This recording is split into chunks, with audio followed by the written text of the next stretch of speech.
You've probably heard the rumors. There's a highway somewhere out in the Nevada desert, Route 54. It's not on Google Maps, it doesn't show up on GPS. But if you miss the Reno turnoff at exactly 3:00 a.m., your car might take you there. And if it does, you'll pass a billboard. A plain black billboard. No lights, no brand, no message, until you look directly at it. Then and only then it shows you. The moment you'll die. Not a warning, not a symbol, an actual image. Crystal clear. And the worst part, it's not static, it moves. What I saw, I didn't mean to find it.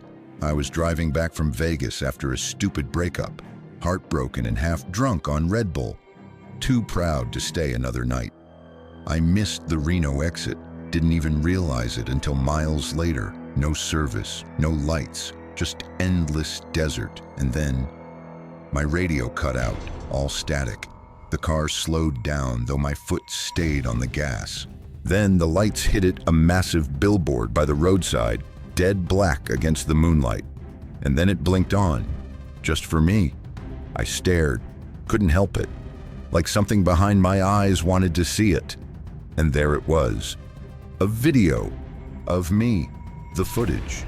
It looked like security cam footage, grainy, tilted. I was sitting at a table, a diner, maybe I couldn't tell. I was older, maybe 10, 15 years from now. My hair had gone gray, my eyes were tired. And then, in the corner of the screen, someone approached.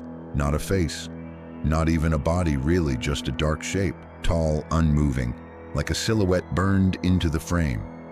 I didn't look up, I just sat there, until the figure leaned in and whispered something into my ear. Then my head hit the table, hard, blood pooled. The screen went black. I should have looked away. I slammed the brakes, screamed, tried to reverse drive back, do anything, but the road behind me was gone. Just dirt and rocks. And when I looked in the mirror, not the rear view, the side mirror, the billboard wasn't there anymore. It never was. But the image, the scene had burned itself into my mind, like I'd watched it 1,000 times. The others. A week later, I found a Reddit thread. Has anyone seen the billboard in the desert? It had only 2 comments. One said, I saw myself drowning in a pool I've never been in. 2 years later, I was invited to a wedding. Guess where it was? The second said, you can avoid the place, but you can't avoid the moment. The billboard doesn't lie. It just reminds you. And then a third comment appeared while I watched. Now that you've seen it, she follows. She makes sure it happens. I've been seeing someone lately, not in the normal sense, but at the edge of things, in reflections, in windows, even once in a coffee mug's surface. She's not threatening, just waiting, like the billboard, like the clock ticking down. The countdown begins. Last night I drove by a diner, a small dusty one outside Albuquerque. Never been there before, but when I looked through the glass, there it was. The table from the video, the exact same angle, and the booth already had a reservation card. Reserved for M. Grant, 10:41 p.m. That's my name. That's tonight, 10:32 p.m.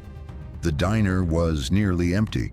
A storm was rolling in low thunder in the distance, sky flickering like something beneath the clouds was testing the lights.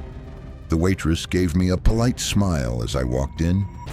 Sit anywhere, hon. We're open till midnight, but I didn't.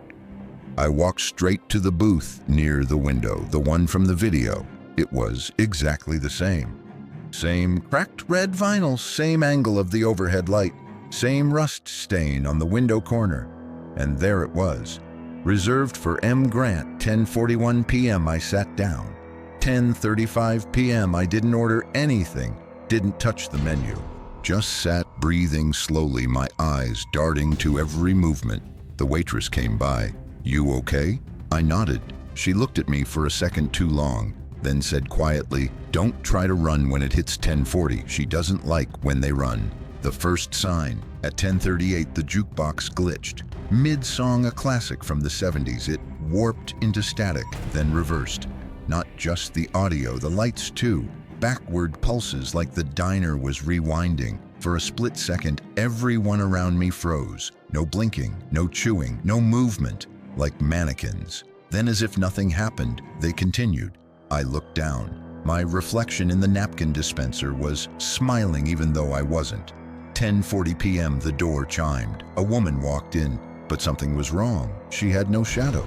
Her body cast none, not on the floor, not on the glass, not on the chrome napkin tray. She was tall, dressed in gray, face obscured by a wide hat. But I knew it was her. The shape from the billboard.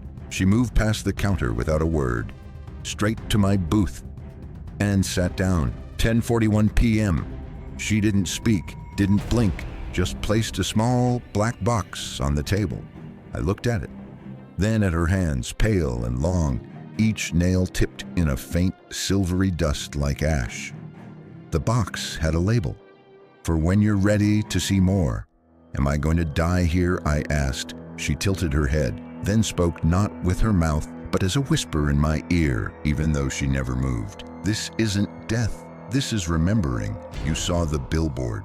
That wasn't a warning. That was a mirror. The footage again. The box clicked open. Inside was an old-style slide viewer, like the kind kids used to play with in the 90s. I held it to my eyes. Click, a photo of me at 5 years old, crying in the backseat of my dad's pickup.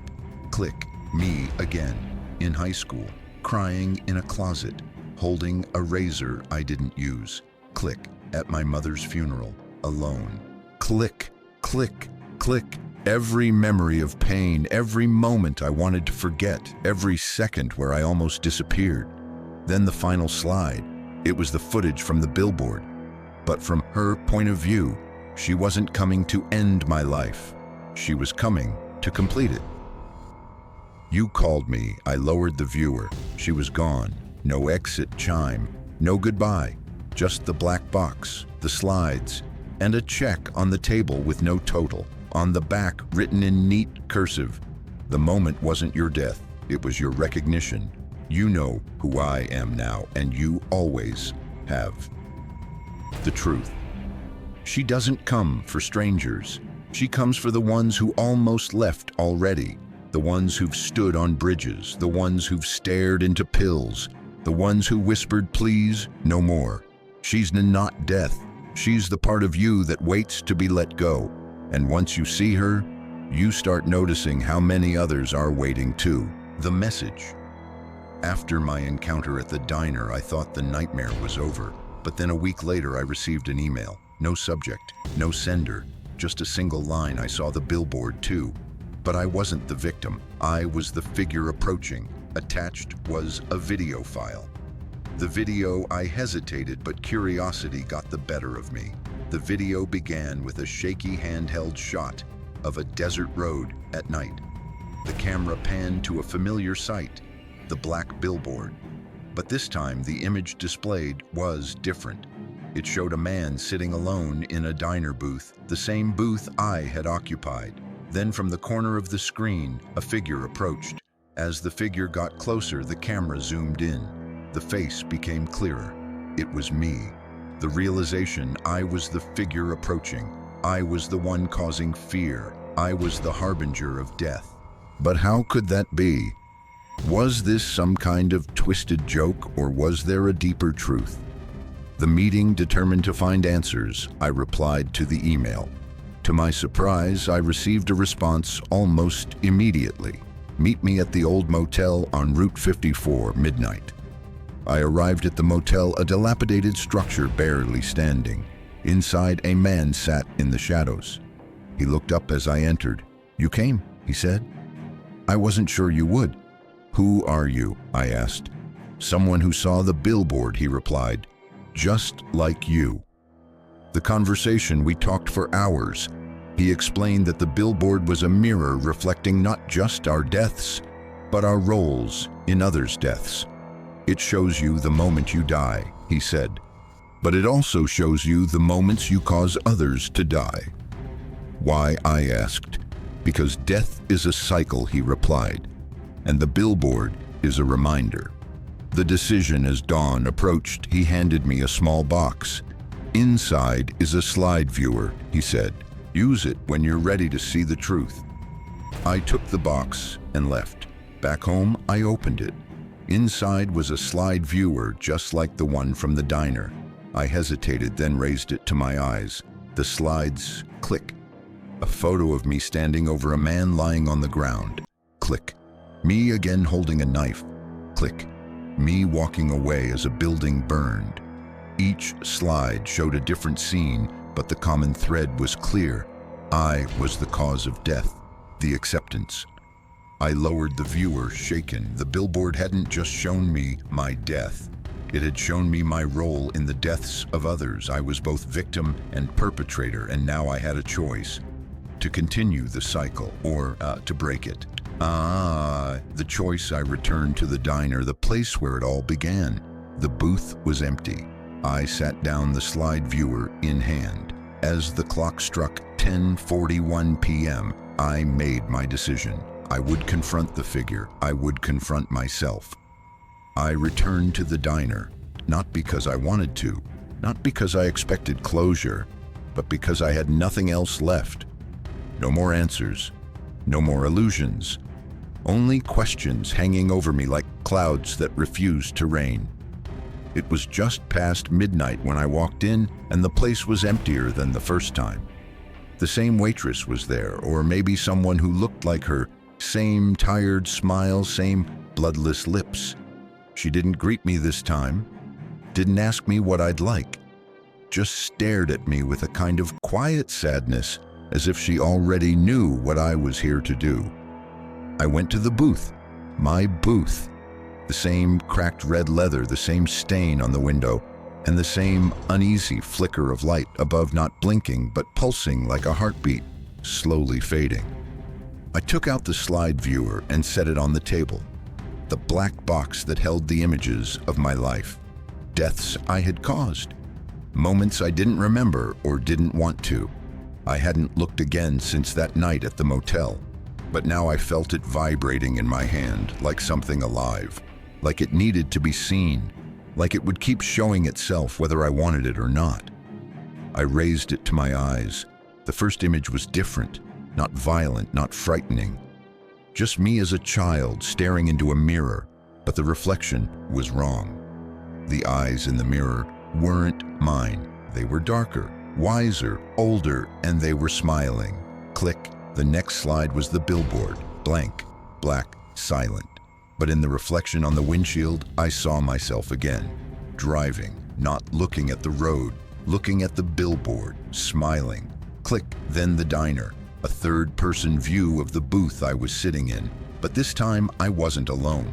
Across from me was her, the woman with no shadow, the one who had come that night. But now I saw her face clearly, and it was mine. Click. Another slide. A different version of me. No gray hair, younger, maybe even happier. Sitting behind a laptop, writing. Fingers moving quickly, eyes lit with a manic kind of energy. Then the words forming on the screen became legible. They were this story, this exact story. Click. The final slide was empty, pure white, but it pulsed like a living thing, and then slowly a line of text appeared. Not printed, not drawn, but as if etched by something invisible. The author is the origin. I lowered the viewer. My hands were shaking. My breath was shallow. I looked around the diner. It was still empty. Or so I thought. Then I saw her. Not the woman from before, not the figure in the slides, but someone sitting 2 booths over, dressed like me, hair like mine, features almost identical, reading something on a phone I didn't own anymore. The screen glowed with a white background and a black line of text that I couldn't read from here. I stood up, walked over. My footsteps didn't echo, didn't make sound at all. She didn't look up as I approached, but I could see now the phone screen was open to a text file, a document titled "The Billboard Ending," and the last line, she was typing it. He walks toward himself. The loop closes. There is no ending. I reached out, touched her shoulder, and in that instant, she vanished. The booth was empty. The phone was gone. I looked down at my hands. They weren't mine anymore. The veins were darker, the skin paler, and in the reflection on the diner window, I wasn't standing. I was sitting, watching myself, writing, laughing, like the me in the slide, like it had all already happened, or never had. I stumbled back to the booth. The waitress was behind the counter now, whispering something under her breath. I couldn't hear it at first, but as I sat back down, I realized she was repeating a phrase over and over. He made it real. He made it real. He made it real. I reached for the slide viewer again, but it was gone. In its place was a mirror, a small square mirror like something from a makeup kit. I picked it up, looked into it, and I saw not my face, but a younger version of me, typing, staring at a screen, writing the first paragraph of this story. 3:11 a.m., alone in his room, curious, writing about a cursed billboard. I dropped the mirror. It shattered, but the reflection remained in every shard. I was watching myself from every angle, and in one of them, the largest piece, I saw the billboard again. And now it had text, bold, red, flickering. One sentence, "You are the story." I ran outside. The night was too quiet, too still.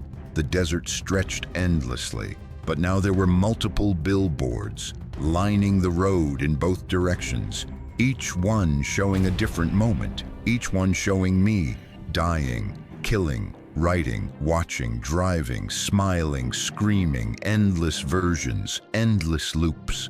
The farther I looked, the more there were, and in the distance, walking slowly toward me, was a figure, pale, tall, no shadow, my face, my eyes, my smile. I turned back toward the diner, but it wasn't there anymore. Just desert, just dust, just road. I was no longer in a place. I was inside the story, a loop, a recursive curse that fed on itself. I remembered the line from the slide, "The author is the origin." I had written it, I had created it, I had given it shape, voice, logic, and now I was living it. I fell to my knees. The air felt thick like swimming through breath. I tried to scream, tried to warn anyone reading this, but no sound came, only words, only this story. And now you're reading it, seeing it, knowing it, and the billboard is waiting for you too. It only shows up when the time is right, not to kill you, not to curse you, but to show you who you really are. And once you see it, once you recognize the figure walking towards you, you become part of the story. The next line, the next slide, the next author. Welcome to Route 54. We've been waiting. I burned everything, the monitor, the drive, the chair I sat in when the story started. I deleted all backups, shredded all notes, even tore down the mirror in the hallway that kept catching something in it that wasn't me. I went offline, no devices, no screen. I stayed in a motel room that didn't ask for ID and had no Wi-Fi. Just one light bulb, one bed, and a notepad I bought in cash from a gas station 3 towns over. It was supposed to be a place where the story couldn't follow, but that was the lie, wasn't it? The story doesn't live in the file. It doesn't live in the words. It lives in the one reading them. And I had already read too far. I'd gone too deep.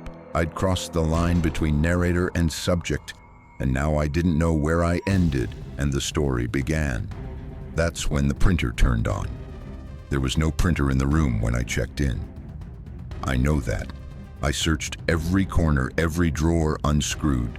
The vent lifted the mattress. But now it was sitting on the desk, across from the bed. Gray, dusty, ink-stained. Already humming. Already printing. Page after page curling out into the dark like it had been waiting for me to look. I approached, slowly, heart beating like someone knocking from inside my chest. The first page dropped. My name at the top.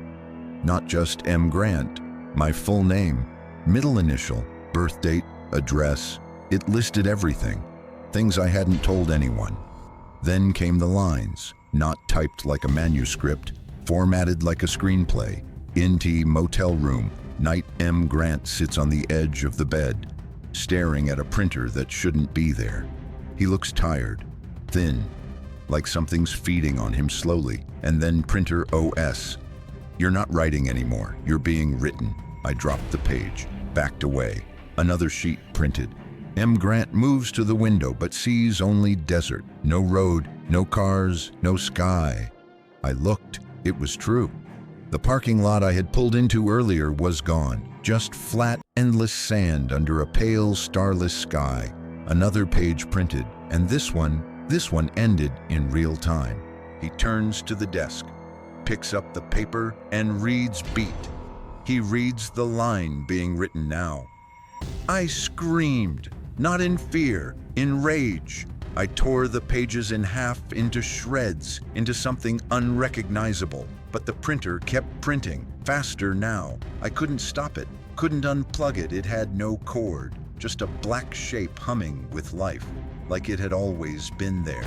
And now it had something to say. I stuffed all the papers into the bathtub and set them on fire. I watched the flames swallow my name again and again and again. But even as the paper turned to ash, I could still read the lines. They didn't fade. They burned brighter, like heat, activated ink, like it wanted me to see. And in the smoke, I swear I saw a shape forming a face. Smiling, not hers, mine, but different, wider, hungrier, like my reflection had grown teeth.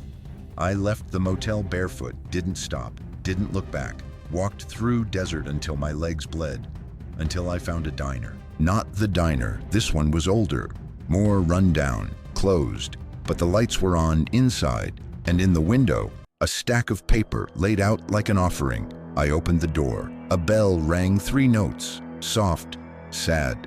I stepped inside, and on the table was the script, the same one the printer had been writing. Only now the pages were bound, neat, clean, titled, "There's a billboard in Nevada that shows you the moment you'll die." Written by reader not M. Grant, not unknown, just reader. I flipped to the last page, and there it was. One final line, one last direction. Reader puts the story down, looks up, smiles, because they realize they are the one who must continue writing now. I dropped the script, turned around, and in the reflection of the napkin holder, I saw myself sitting at a computer again. Same desk, same glow, same blinking cursor. Only now the screen read, "Start writing."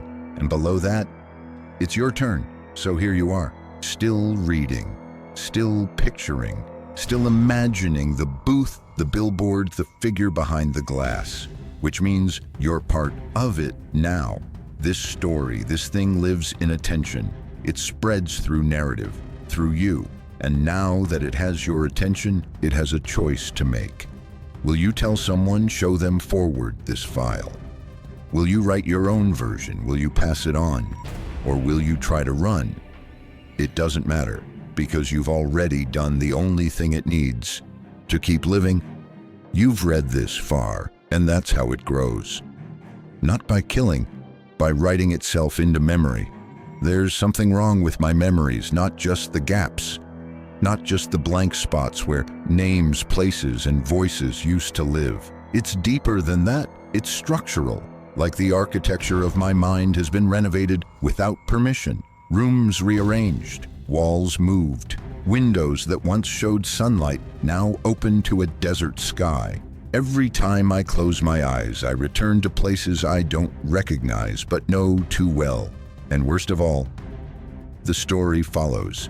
It doesn't care if I'm asleep. It doesn't care if I remember. It just keeps writing. I woke up in a house I've never lived in, bare walls, unfamiliar furniture. But on the table, a photo album, my name on the cover. Inside, photos of me as a child, smiling, crying, standing beside people I don't know. And in the corner of every frame, barely visible, the billboard. Sometimes in reflections, sometimes on TV screens. Once in the pupil of my own eye, always there, always watching. At first I thought it was a trick, a dream, a leftover hallucination from too many nights without sleep. But then the album changed. The photos weren't printed anymore. They were playing like film, small, flickering loops of motion, each on a 5-second loop, each showing a moment I couldn't explain.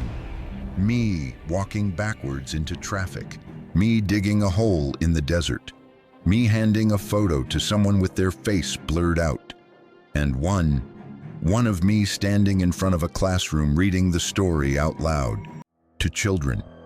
I dropped the album. It landed face down, open. The photo on the last page shifted again. Now it was the motel, the one I thought I'd left behind. But in the window was me, typing, smiling, bleeding from the nose. And behind me, her, the one with no shadow. She was holding something this time, a paper, a script, one I hadn't written yet. I started seeing words where they shouldn't be, in condensation on the mirror, in the static on old TVs, on receipts, on napkins in diners I'd never eaten in. Always the same lines: you're not remembering, you're being remembered. And beneath that, in smaller print, tell it again. Let them hear, let them see. So I started writing again, not because I wanted to, but because I didn't know who I was without the story. Because the more I resisted it, the more it rewrote me. One morning, I looked in the mirror and said my name out loud. It didn't sound right, not just off wrong, like I was pronouncing something that used to exist, like I was referring to a version of me that had already been deleted. And now the dreams come every night. Same setting, different version. A library that only carries copies of this story, each with a different ending. Some with my face on the cover, some with yours, and one with no cover at all. Just a black void where the titles should be. I tried to take that one off the shelf once, but it burned my hand. The story isn't just something you read, it's something you host. And now it's growing in you too. You've made it this far. You've followed the logic. You've imagined the billboard. You've felt the figure behind you. You've seen the booth in your mind. And when you dream next, the setting will already be chosen. It'll be the diner, the one off Route 54, where your name is already on the reservation card, where the slide viewer is waiting for you. And when you look inside, you won't see someone else. You'll see the moment you started reading this. There's a memory I can't place, a road I've never driven, but I know the smell of the air, the texture of the seat, the scratch in the windshield that forms the shape of a name I don't recognize but somehow trust. The song playing is familiar but wrong, too slow, too deep. And the voice on the radio says, "Next up, 3:11 a.m. By reader, you don't remember getting into the car, but your hands are on the wheel now. Your phone buzzes. Airdrop request. One photo from unknown. Preview visible. You, reading, mouth open, eyes wide. Someone standing behind you, smiling. No reflection. And now you realize something. You're not reading this. You're remembering it. And it's remembering you back.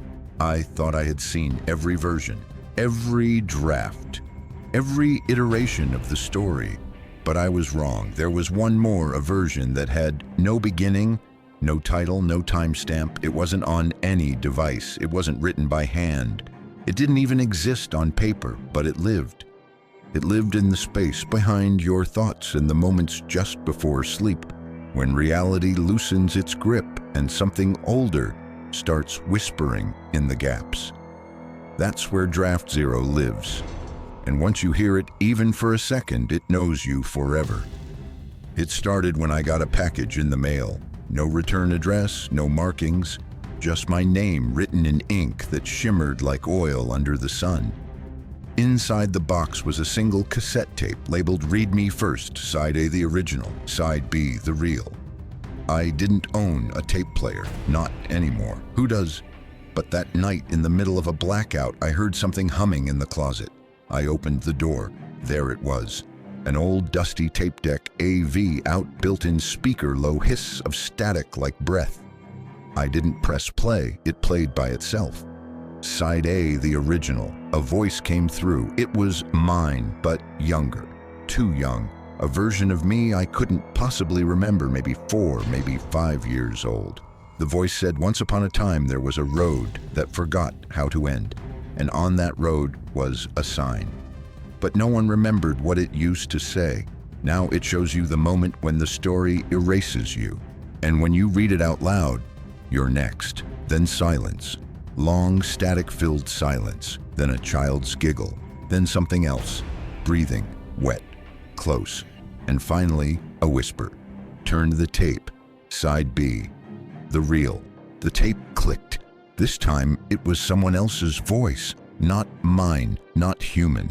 Too many tones at once, like 3 people speaking in sync but out of rhythm. The words didn't make sense, but my brain made them real anyway, like it had already heard them before.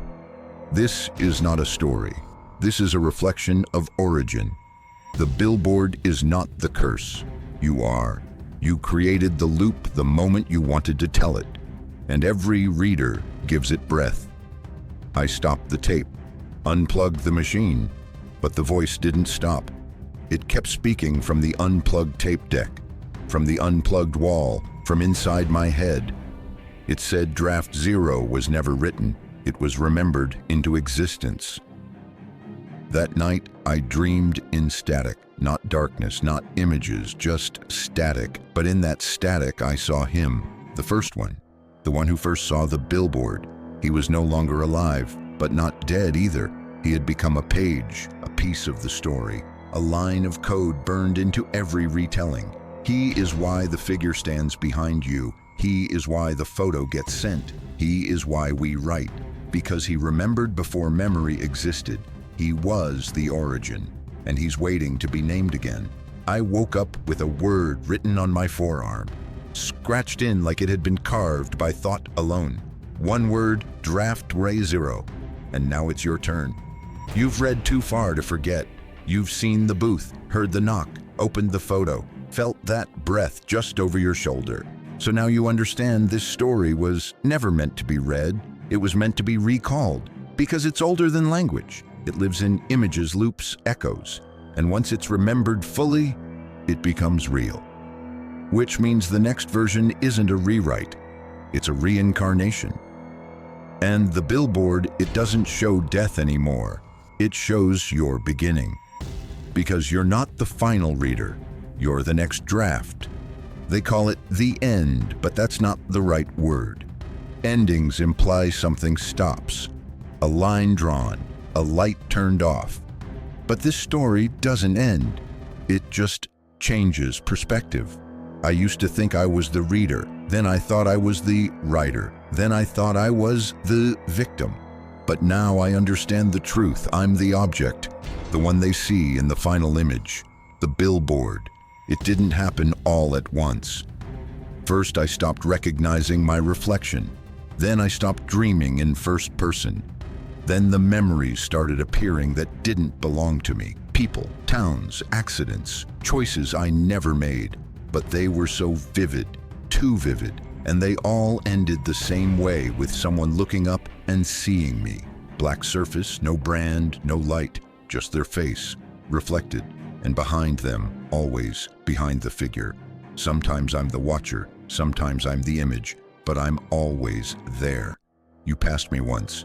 You don't remember it. 3:11 a.m. Roadside static, a moment where your GPS went blank for no reason. You felt cold, maybe. You thought it was just fatigue, but you looked up. You glanced at something you couldn't quite describe. And in that moment, the loop began. Not the story's loop, yours. And now it's playing out step by step. You're not reading this anymore. You're reciting it. And the further you go, the more real I become. That's the secret. That's why it spreads. It doesn't need to be shared. It just needs to be remembered. Because we are all stories waiting to be remembered back into existence. I was a man once. Maybe a child. Maybe just a thought in someone's nightmare. But now I am the billboard. I am the black space that shows them everything they tried to forget. And when they see their death, they don't panic. They don't run. They recognize it because they already knew. Because they've seen it before. Because I've shown them. You'll forget this soon. You'll tell yourself it was just a story, a creepy read before bed. But weeks from now, when your phone buzzes at 3:11 a.m., when your screen lights up in the darkness, when it says one photo from unknown, and you see yourself from behind, you'll remember this final line. You'll remember who I am, and you'll realize you weren't reading a story. You were becoming one. The end.